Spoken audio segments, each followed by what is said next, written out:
Vrijdagavond sloot Koninklijke Harmonie uit Terpen met een klein concert hun seizoen af. Geteisterd door de regen moest er uitgeweken worden naar de grote kerk.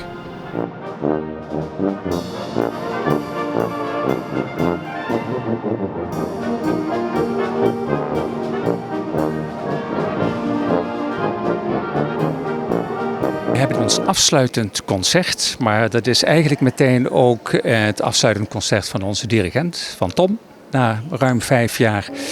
En Tom had zoiets van, ik zou het wel heel prettig vinden als ik dat zou kunnen afsluiten met een concert.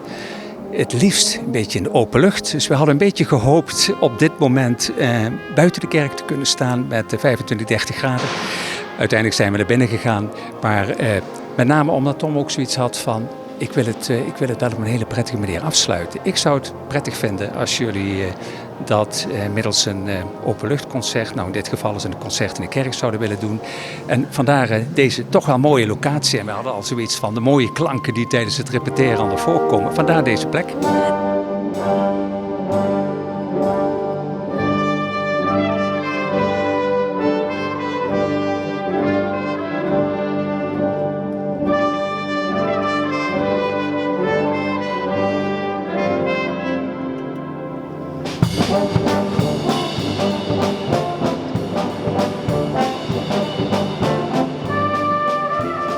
Jullie nemen dus ook afscheid van een dirigent, maar zoeken jullie dan ook nog eentje?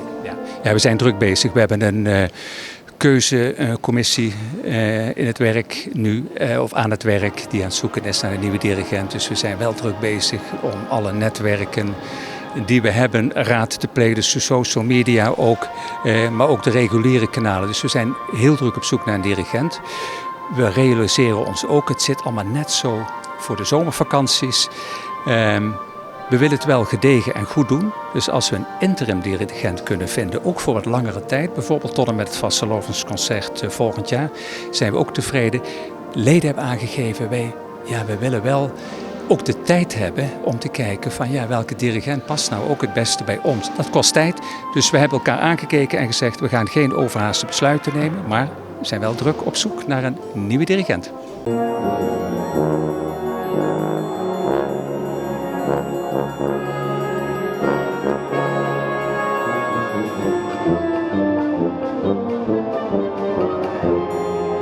Hoe staat het er eigenlijk voor bij jullie met het aantal leden? Ja, nou gelukkig moet ik zeggen is dat stabiel. Het orkest wat achter ons bezig is ons volwaardig Euterpe-orkest.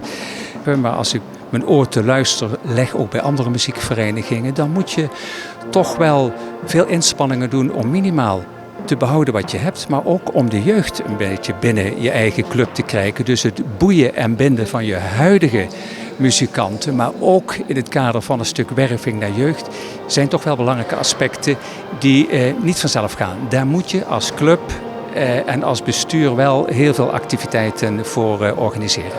Maar wel leuk om te vermelden is dat we toch in de jonge aanwas wel onze resultaten aan het boeken zijn. En wat heel leuk is, volgende week rond deze tijd op het Schouwburgplein van 6:30 tot 7:30 speelt ons opleidingsorkest.